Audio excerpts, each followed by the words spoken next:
President Trump is saddened and outraged over the brutal murder of two Israeli embassy staff here in Washington, D.C. last night. Yaron Lashinsky and Sarah Milgram were a beautiful young couple. In fact, we learned that Yaron was planning to propose to Sarah next week in Jerusalem. Yaron's father, Daniel, spoke about the young couple's devotion for one another this morning. He said, "They were in love, one for the other. The embassy told us they were like a star couple at the embassy. I never expected something like this. He had his whole life before him." These words, especially every parent knows, are heart-wrenching. The evil of anti-Semitism must be eradicated from our society. I spoke to the Attorney General this morning. The Department of Justice will be prosecuting the perpetrator responsible for this to the fullest extent of the law. Hatred has no place in the United States of America under President Donald Trump. Everyone here at the White House is praying for the victims' friends and families during this unimaginable time. Now for some scheduling announcements. On Saturday morning, President Trump will deliver the commencement address at the United States Military Academy at West Point. On Monday, to commemorate Memorial Day, the President will visit Arlington National Cemetery and participate in a wreath-laying ceremony. The President will further honor our military next month on June 14th when he hosts the 250th anniversary of the United States Army with a grand military parade celebration right here in our nation's capital.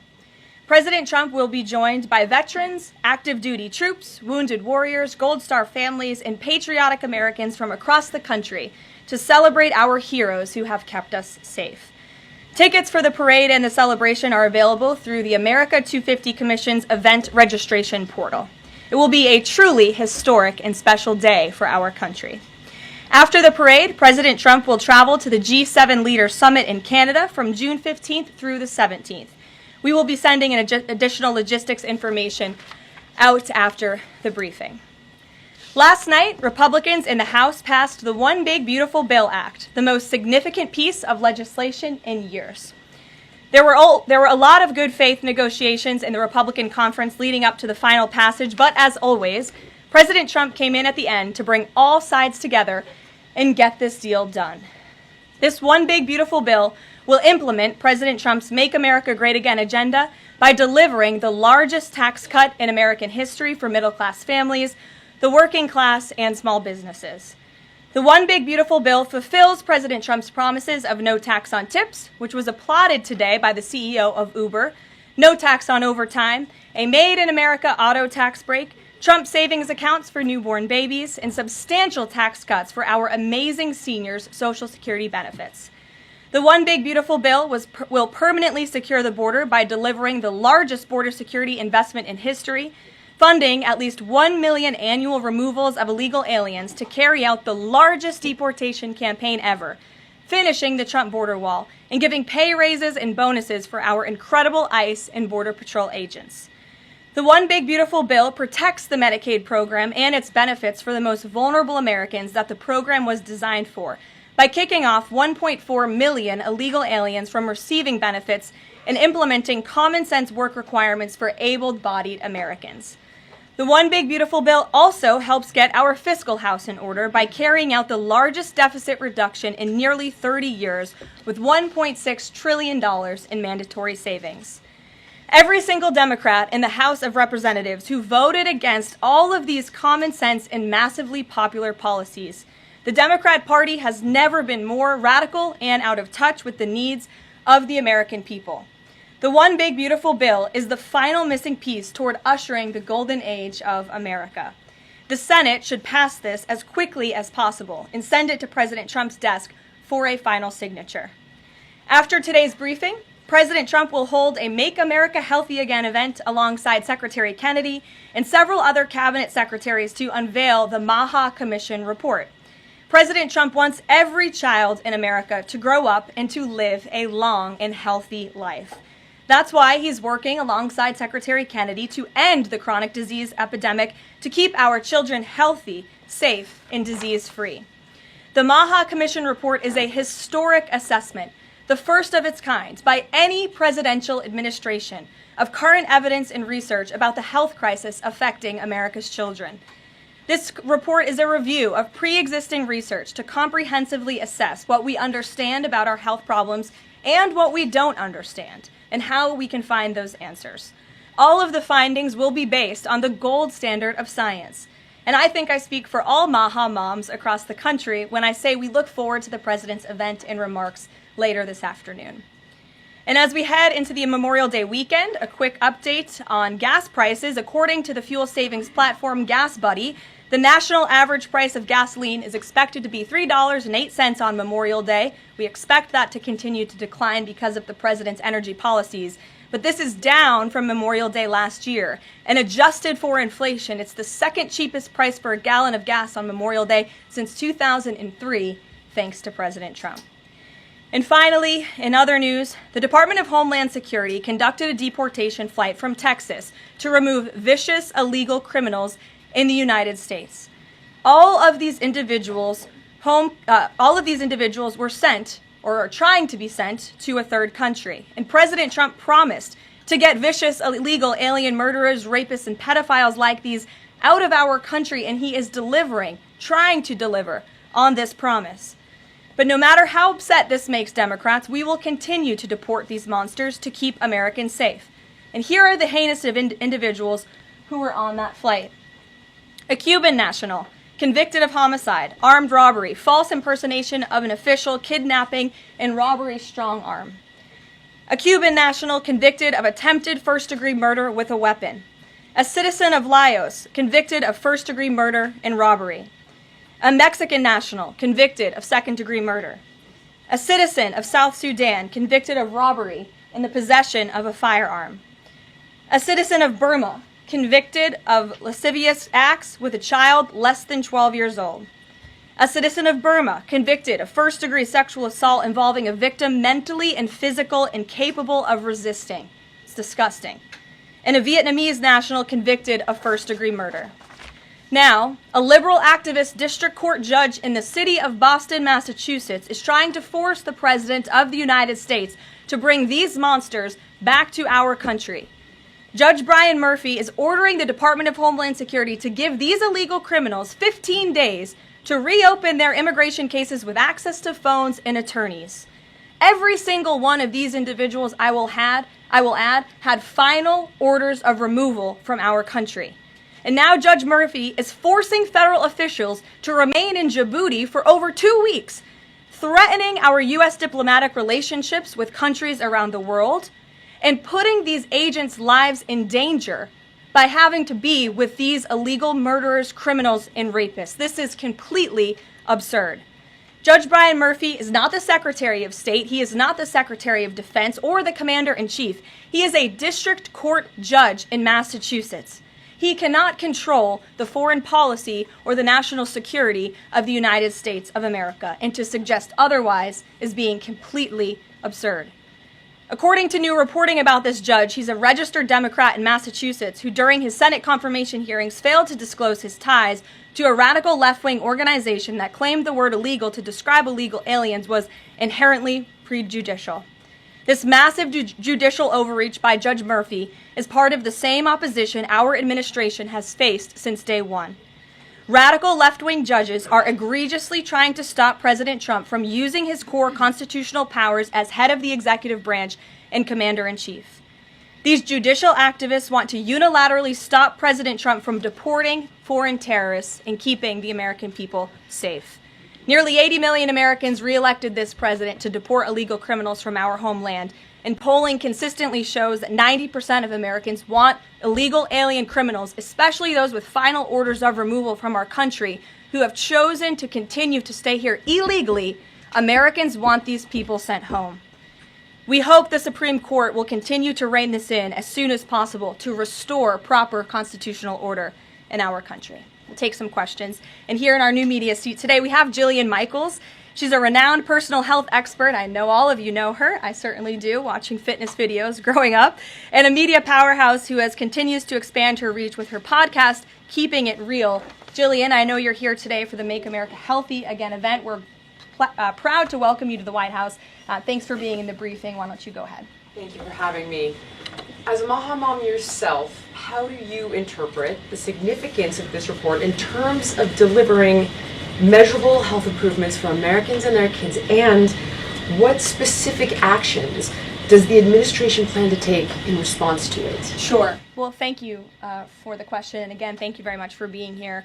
I would like to emphasize, we held a call earlier today with Secretary Kennedy, Secretary Rollins, Administrator Zeldin, and other officials at Health and Human Services to talk about the gravity of this report. When the president took office, he promised to make this country healthy again. And the president signed an executive order directing this commission. And now, less than 100 days later, the commission is delivering this report. It's another promise made and another promise kept. And the report identifies 4 major factors that are contributing to the rise in childhood chronic disease. Again, this is the first time the federal government has really recognized in a single report that we have a problem in our country. Our children are getting sicker, not healthier. This is not just a crisis, a health crisis, but it poses national security implications as well. And this administration is focused on ensuring we understand why.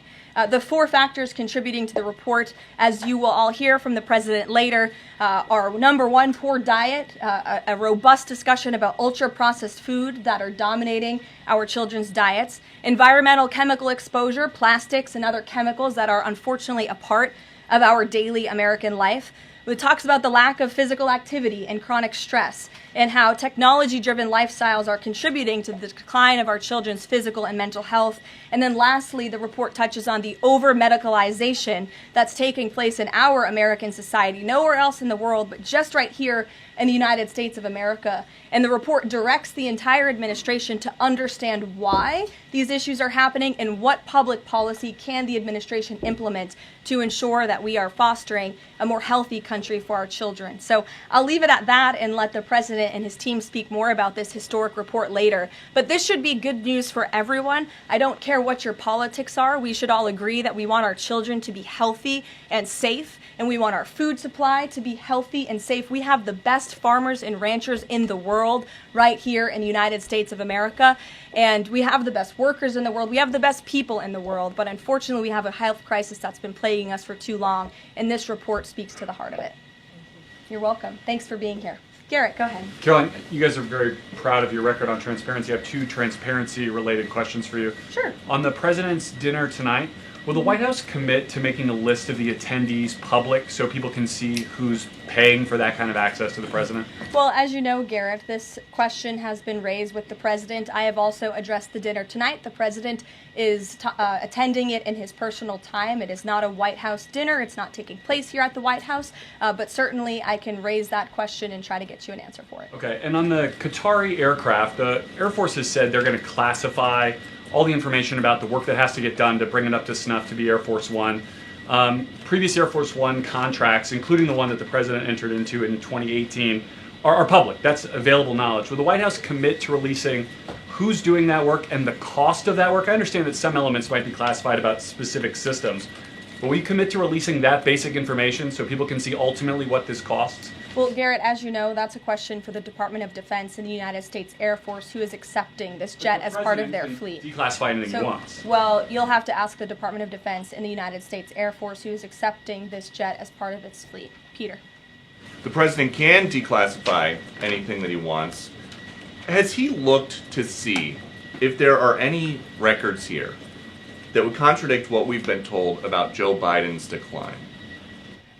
He has not directed anyone, to my knowledge, to look into that, but surely I can ask him if he intends to. I think the president has spoken on this pretty extensively, and I have spoken about it extensively from this podium as well, how it was truly one of the worst political scandals this country has ever seen, that the previous administration covered up the decline in the former president's mental and physical ability. And it's now all coming out, but the American people knew the truth, and that's one of the many reasons why President Trump won the election on November 5th. And President Trump says that he basically thinks unelected Biden staffers concealed his decline so that they could use the levers of power for their own personal gain. Well, Look, that's not just the president thinking that, Peter. There's a new book out. I don't know if any of you have heard about it. Again, a little bit too late because the American people knew the truth on this from the very beginning. And there were reporters in this room, including some from your network, Peter, I'll give you a little bit of credit here,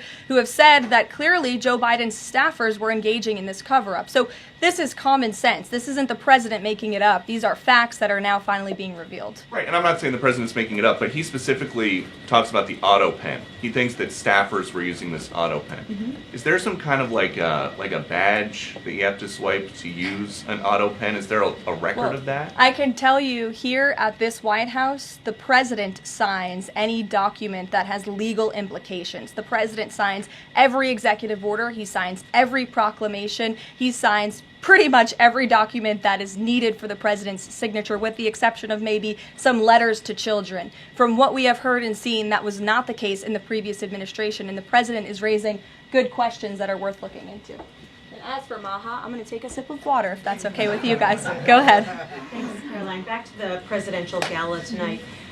Did anyone in the White House or in the White House counsel's office advise the president against holding this sweepstakes, whereby people who spent the most money on his Trump coin would then have access to the president at this dinner? Again, the president has been asked about this. He has addressed this. I have also stated previously from this podium that the president is abiding by all conflict of interest laws that are applicable to the president. And I think everybody, the American public, believe it's absurd for anyone to insinuate that this president is profiting off of the presidency. This president was incredibly successful before giving it all up to serve our country publicly. And not only has he lost wealth, but he also almost lost his life. He has sacuficed a lot to be here, and to suggest otherwise is frankly completely absurd. Does the White House Libby, have go any ahead. concerns? The fifth round of nuclear talks between Iran and the U.S. is going to take place on Friday in Rome.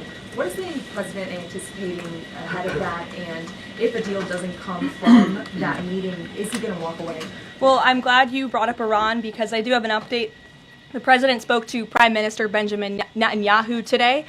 They had a productive discussion. They discussed many things, including, of course, the tragic shooting that took place here in Washington, D.C. last night. But they also did talk about a potential deal with Iran, which the president believes is moving along in the right direction. And as the president told me, and he's told all of you, this deal with Iran could end in two ways. It could end in a very positive diplomatic solution, or it could end in a very negative situation for Iran. So that's why these talks are taking place later this week.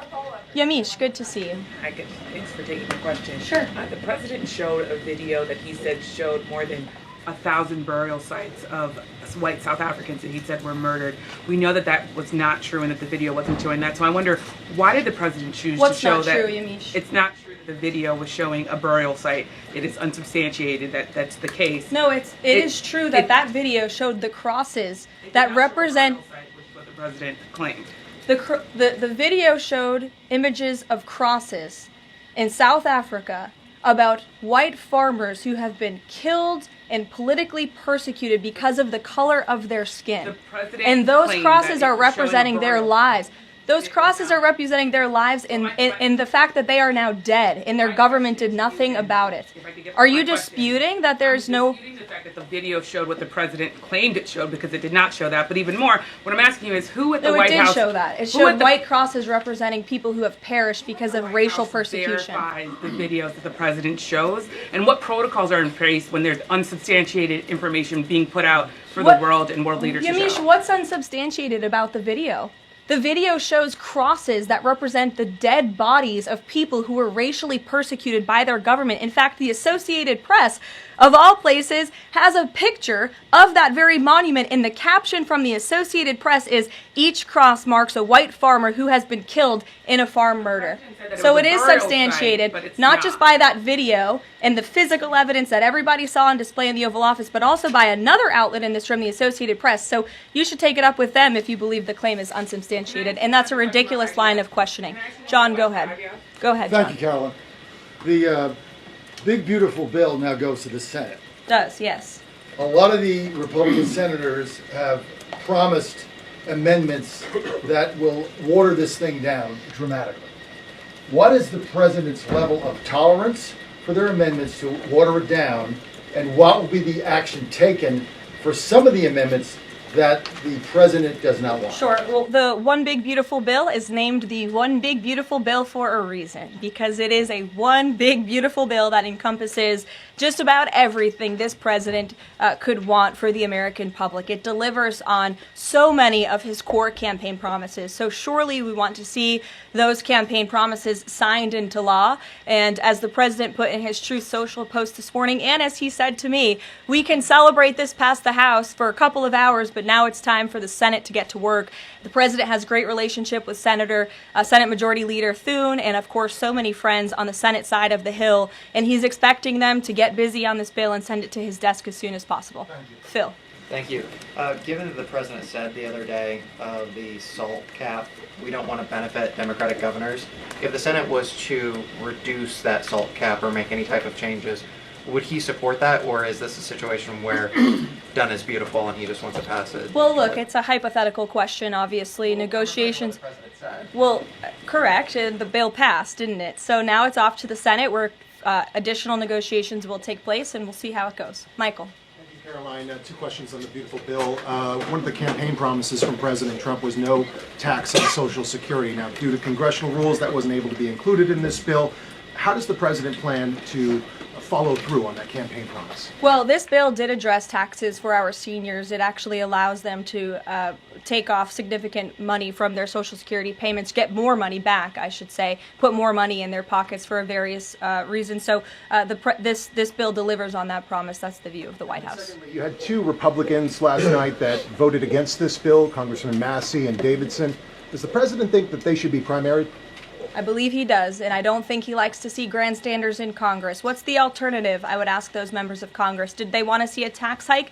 Did they want to see our country go bankrupt? That's the alternative by them trying to vote no. And the president believes the Republican Party needs to be unified, and the vast majority of Republicans clearly are and are listening to the president. They are trusting in President Trump, as they should, because there's a reason he's sitting in this Oval Office. It's because he's the unequivocal leader of the Republican Party. Not just a president for Republicans, but all Americans. The president's approval rating is at an all-time high right now, and it's because he knows how to deliver. And Republicans like Thomas Massey and others should take note. Stephen. Thank you, Caroline. Building on the question about Social Security, the bill includes the president's promises to address taxes on tips and overtime. Could you say his feelings about the income cap? Is he satisfied where that landed? And also on a different matter, could you comment on the investigation that the Justice Department has into Andrew Cuomo? As for the first question, the president is clearly satisfied where the bill landed because it passed. Again, now it has to go to the Senate, so changes could certainly be made. As for your second question, I would defer you to the Department of Justice. Christian. Yeah, thanks, Caroline. Can you explain the decision to totally shake up FEMA leadership just a week before hurricane season? You'd have to ask the Department of Homeland Security in terms of leadership, but certainly the administration, and I know the National Security Council here at the White House is monitoring storms and natural disasters that are happening across the country at all times. We're briefed on those. The administration is briefed on those, and Secretary Noem is leading that effort for sure. Go ahead. Switching gears, Caroline. Yeah, just following up on Warren Davidson, I wanted to read you his quote that he posted online. While I love many things in the bill, promising someone else will cut spending in the future does not cut spending. Deficits do matter, and this bill grows them. Why should that get a Republican primary? This bill saves $1.6 trillion for the American taxpayer. It saves more than any bill that has ever passed Capitol Hill has. In fact, by double. The next bill saved $800 billion. This bill saves $1.6 trillion. So this is a very good bill for the American people, the American taxpayer. And I believe, as an outlet put it with a headline this morning, it might have been Politico actually, they wrote that the American people are going to be flush with cash when this thing is signed into law. And that's a good thing for American taxpayers. Sure, go ahead. Caroline, what is the president doing to win Senate passage by July 4th? And does that include work to eliminate carried interest and make business tax cuts permanent? Where is he on those issues? Well, look, this bill literally just passed the House of Representatives. So now our team is suiting up for discussions with the Senate side of Capitol Hill. The president, again, said this morning he hopes to see this bill at his desk as soon as possible, and he'll be engaged in the process to get it through the Senate, just like he was to get it through the House of Representatives. What kind of assurances did he give the Freedom Caucus members to kind of ensure that this would get through? Last night was changes to Fannie Mae and Freddie Mac part of that equation changes administratively to Medicaid as well? Well, I was in that meeting yesterday with the president and House Freedom Caucus, and he told them how he wants to be a cheerleader for them, a cheerleader for the Republican Party, and for the country. And Republicans faced a pivotal moment yesterday. They could have voted to bankrupt the country and increase taxes by $4 trillion, or they could vote for this one big, beautiful bill which cuts taxes and saves American taxpayers money. And he put that proposition before them, and clearly they heeded the call because the bill passed last night. Sure. Caroline, so on the or this morning, rather. Every day is going into the next. Go ahead. The Netanyahu call. Just curious, did the president raise the flow of aid into Gaza? Is he happy with where that situation is right now? Not to my knowledge, but I can certainly go back and check. And did you have any reaction to the Supreme Court's ruling about the religious charter school today, as well as Justice Coney Barrett's decision to recuse herself? We'll get you an answer on that case specifically. Sure. You mentioned the president has a good relationship with Leader Thune. Has he talked to him specifically about the plan to get this through the Senate? Does he plan, or is he going to reach out to Republicans who have voiced concerns? Not to my knowledge. Has he spoken to Leader Thune this morning? He very well could have. I just wasn't briefed on that call. We can go back and check for you. The president did speak to Prime Minister Netanyahu this morning. He also had a call with President Sheinbaum this morning. He was receiving his intelligence briefing. He's been very busy all morning. But again, he certainly intends to remain active and engaged in these negotiations with the United States Senate to get this bill done. And just following up on the dinner tonight, you mentioned this is not a White House dinner, but the president is always the president, and the Trump family is making money off of this. So can you just explain, how is this not the president using the office to enrich himself? All of the president's assets are in a blind trust, which is managed by his children, and I would argue one of the many reasons that the American people reelected this president back to this office is because he was a very successful businessman before giving it up to publicly serve our country. Reagan. Thanks, Caroline. Last week, the president told Brett Baer that he trusts his people, but thinks that the official narrative on his assassination attempts are, quote, a little bit odd. FBI Deputy Director Dan Bongino said days later that there's no conspiracy to find, and as he put it, quote, the there that you're looking for is not there. My question is the president personally satisfied with the investigations into the attempts on his life? And does he agree with Deputy FBI Director, or does he think there's more to it? Well, in the lead up to your question, you answered your own question with the president's own words, and I'll leave it at that. Sure, go ahead, Haley. Thank you, Caroline. Haley, go ahead. Oh, thanks. I wanted to follow up on his call with Prime Minister Netanyahu in his effort to reach a deal with Iran. Does he feel like he has the Prime Minister's support in this effort at this point, or did the Prime Minister raise concerns to him in this conversation?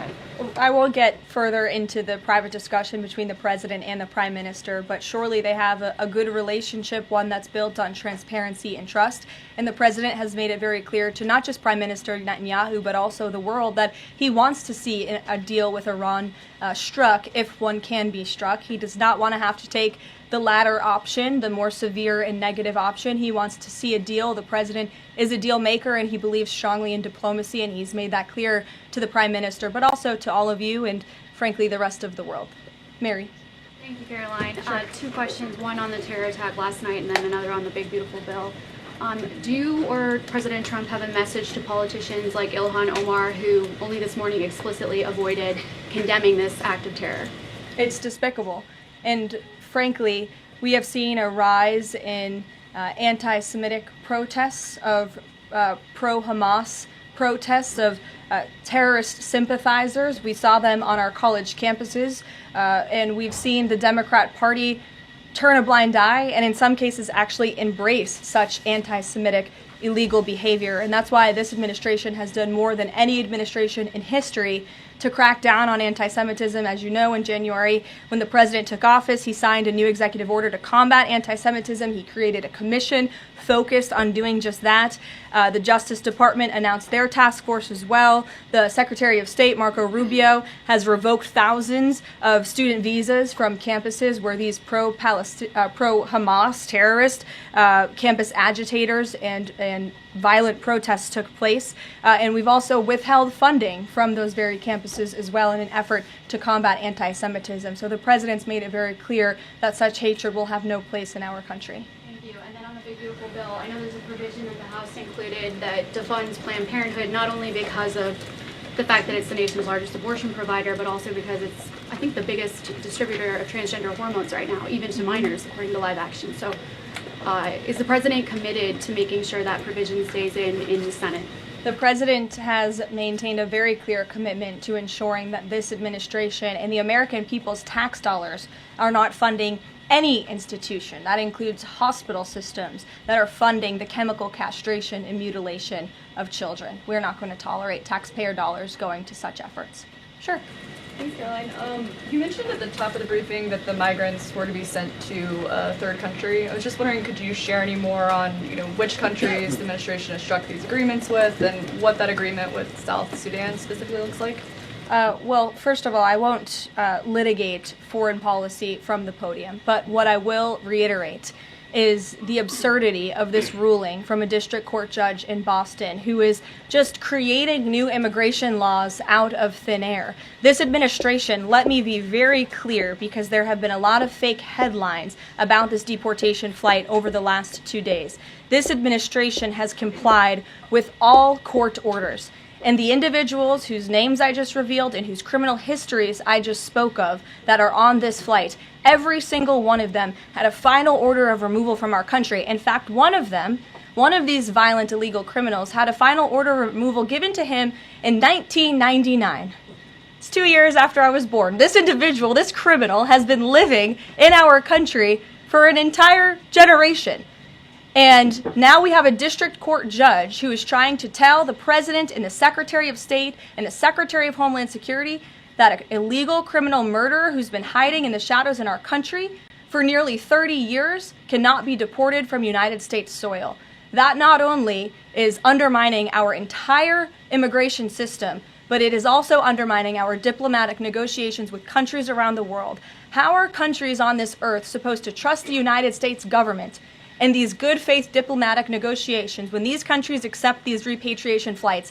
How are they supposed to trust us if we have radical district court judges who are going to say, no, you can't do that?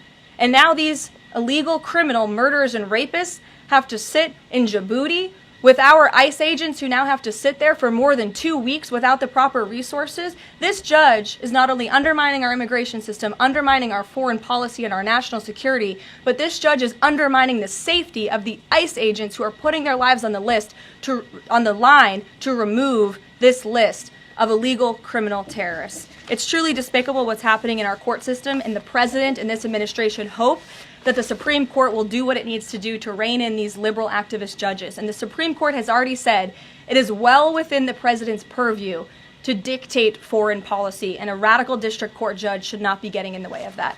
We'll see you all later at the Maha event. Thank you.